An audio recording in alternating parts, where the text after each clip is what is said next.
Assalamualaikum anak-anak. Selamat pagi. Hari ini Ibu akan menjelaskan tentang vokal grup lagu tradisional.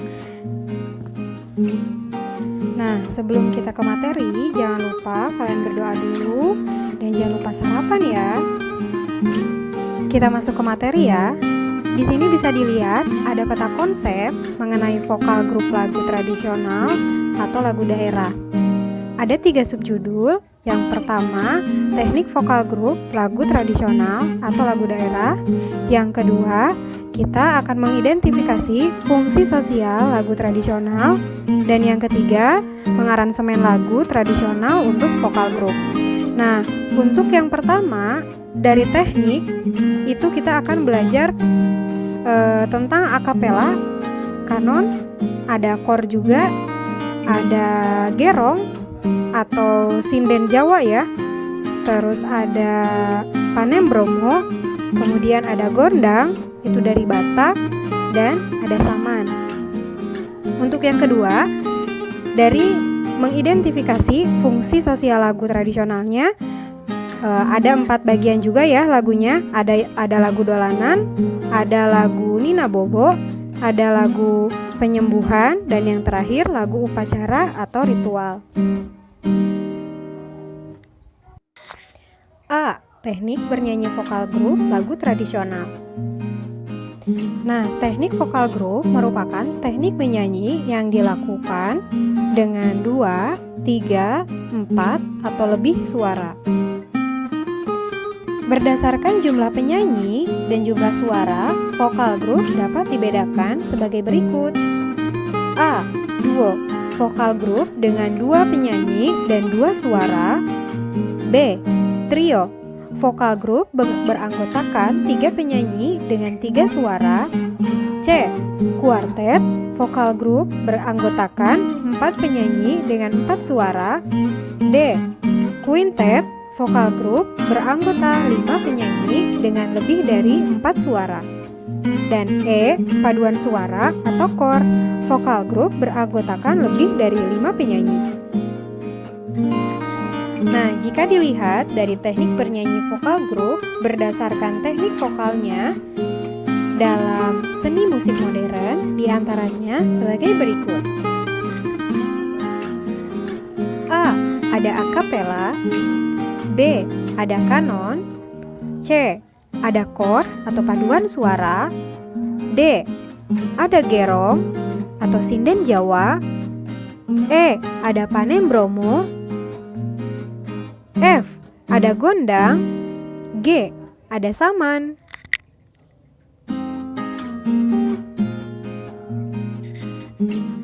Nah, untuk akapela, di sini akapela merupakan teknik vokal grup tanpa iringan musik. Jadi, teknik akapela adalah teknik vokal grup yang menyanyikan lagu hanya dengan vokal. Dalam hal ini, hanya dengan suara manusia saja. Kadang-kadang, dalam teknik akapela, ada pembagian suara penyanyi sebagai vokalis melodis, vokalis ritmis. Vokalis melodis adalah vokalis yang memainkan melodi lagu, sedangkan vokalis yang ritmis adalah vokalis yang memainkan ritme atau irama atau iringan lagu yang dalam sajian bisa dimainkan dengan instrumen musik. Nah, untuk kanon di sini adalah teknik bernyanyi vokal grup secara susul-menyusul.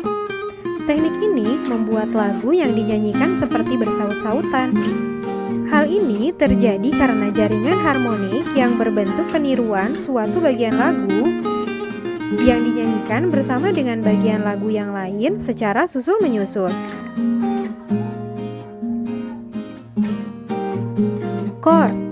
Kor disebut juga paduan suara, yaitu teknik bernyanyi vokal grup dengan banyak suara.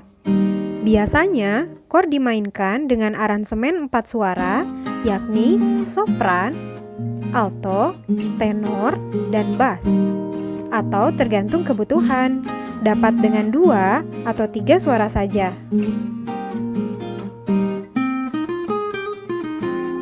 Teknik bernyanyi vokal grup musik tradisional di Indonesia ada bermacam-macam juga loh. Salah satunya ada Panembromo. Panembromo adalah sebutan lain dari kor untuk lagu-lagu tradisional Jawa.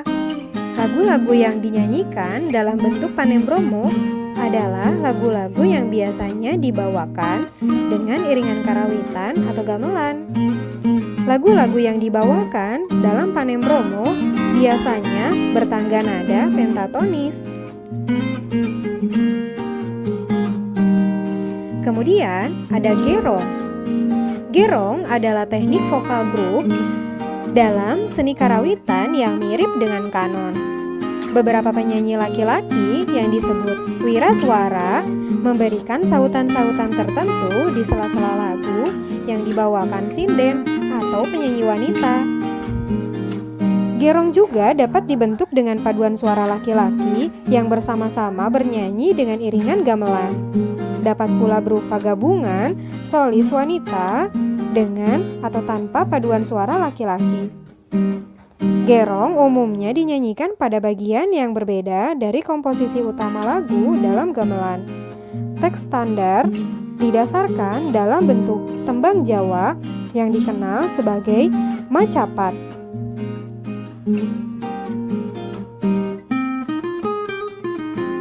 Gondang. Gondang adalah ensemble musik tradisional Batak. Dalam pengertian ensemble, gondang terbagi atas dua bagian, yaitu gondang sabagunan atau gondang balon dan gondang hasapi atau uning-uningan. Gondang sabagunan dan gondang hasapi adalah dua jenis ensemble musik yang terdapat pada tradisi musik Batak Toba. Secara umum, fungsi kedua jenis ensemble ini hampir tidak memiliki perbedaan. Keduanya selalu digunakan di dalam upacara yang berkaitan dengan religi, adat, maupun upacara-upacara seremonial lainnya.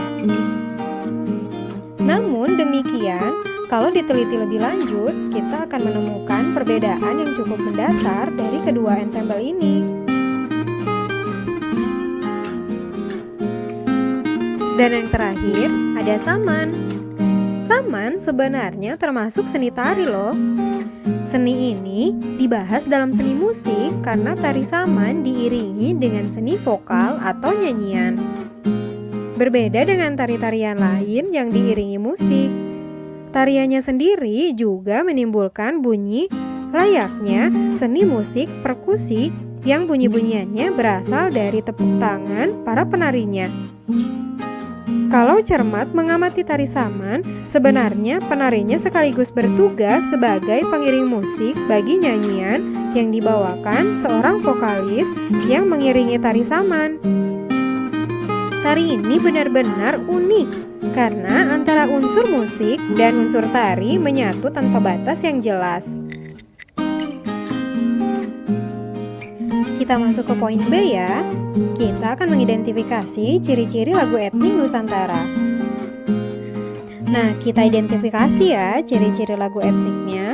Nah, jenis lagu Nusantara berdasarkan sifat dan keberadaannya, musik tradisional ini dapat dibedakan menjadi dua, yakni musik rakyat dan musik klasik. Untuk musik rakyat atau lagu rakyat berkembang sebagai tradisi terpisah dari musik formal walaupun mempunyai hubungan dengannya. Lagu rakyat diwariskan dari generasi ke generasi dan dari masa ke masa secara lisan.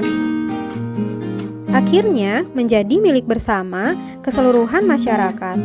Karena itu, sebagian besar karya lagu rakyat tidak diketahui nama penciptanya, tertulis sebagai NN atau no name. Lagu rakyat hidup dan berkembang di pedesaan. Karena lahir, hidup, dan berkembang di tengah masyarakat pedesaan, bahkan rakyat jelata, lagu rakyat biasanya berciri-ciri sebagai berikut. 1. Lagu ini sederhana, pendek, tidak terlalu banyak memiliki variasi nada dan melodi, menggunakan iringan instrumen sederhana.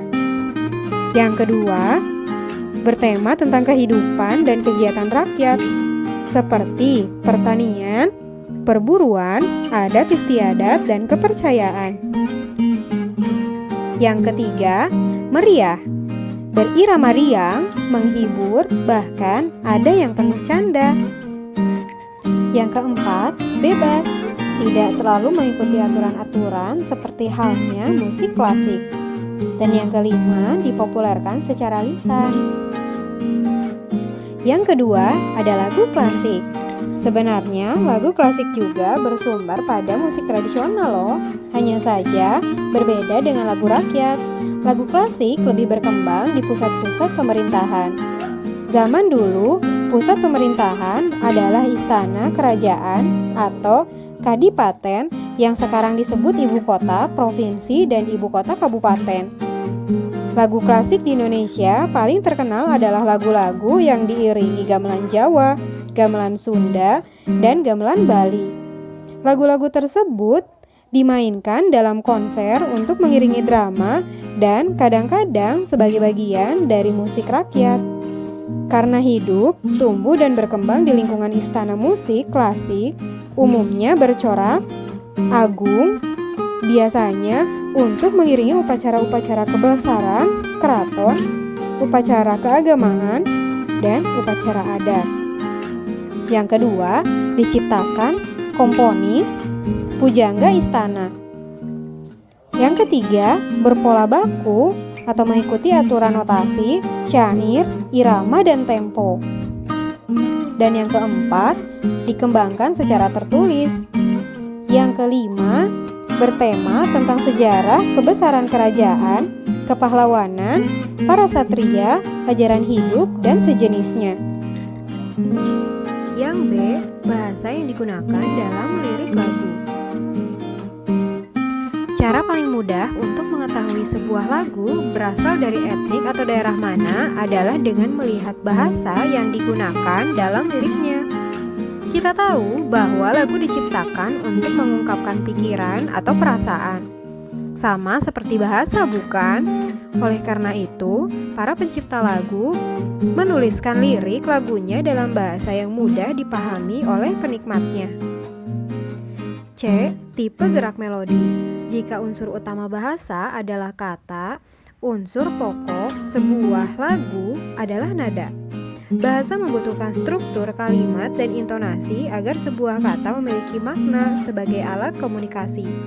Demikian pula lagu juga membutuhkan struktur nada dan gerak melodi agar dapat mengungkapkan makna dan rasa. Melodi adalah rangkaian nada musik yang tersusun secara sistematis yang memiliki tinggi rendah dan durasi waktu tertentu.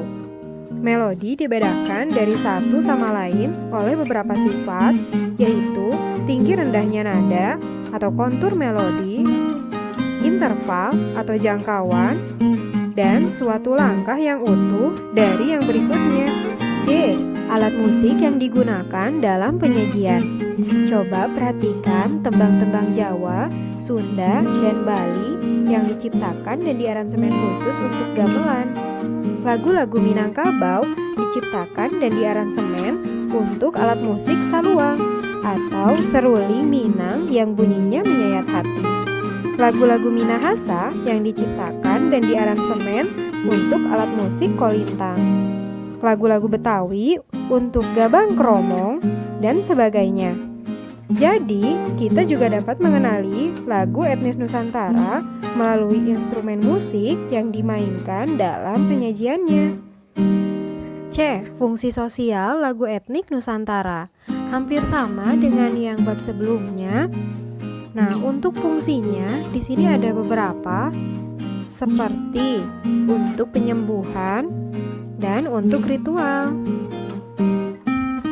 Lagu untuk penyembuhan dalam kehidupan sehari-hari zaman dulu, masyarakat Melayu melakukan ritual. Ritual-ritual itu menyangkut kepercayaan maupun ritual-ritual lain, seperti ritual penyembuhan. Lagu ritual, musik merupakan bagian dari budaya, begitu pula musik tradisional suatu daerah. Bagi daerah pemiliknya, selain sebagai sarana hiburan, musik juga difungsikan untuk mengiringi ritual adat setempat. Fungsi ritual itu muncul karena musik dianggap sebagai bahasa para dewa. Itu sudah terjadi pada zaman dahulu kala. Pukulan tifa, tiupan pikon, dan tari-tarian biasa dipakai untuk mengiringi masyarakat lembah Baliem, Papua waktu berangkat berburu. Gamelan dipakai untuk mengiringi segala macam upacara adat di Bali. Gema takbir yang ritmis dan melodi sangat akrab dalam menyambut Hari Raya Islam. Angklung dan calung juga dimainkan untuk mengiringi upacara seren tahun atau tanam padi di daerah Sunda. Musik lesung biasanya dibunyikan untuk ritual mengusir gerhana di pedesaan Jawa Tengah. Dan poin yang terakhir, mengaransemen sederhana dan menyanyikan lagu daerah dalam vokal grup terbagi ke dalam dua bagian. Yang pertama, paduan suara dua nada untuk anak-anak, dan yang kedua, paduan suara untuk dewasa. Itu tadi materi yang dapat Ibu sampaikan tentang bab 6 ya. Oke, kita kembali lagi minggu depan dengan materi bermain alat musik tradisional secara perorangan di bab 7. Sekian materi dari Ibu. Wassalamualaikum warahmatullahi wabarakatuh.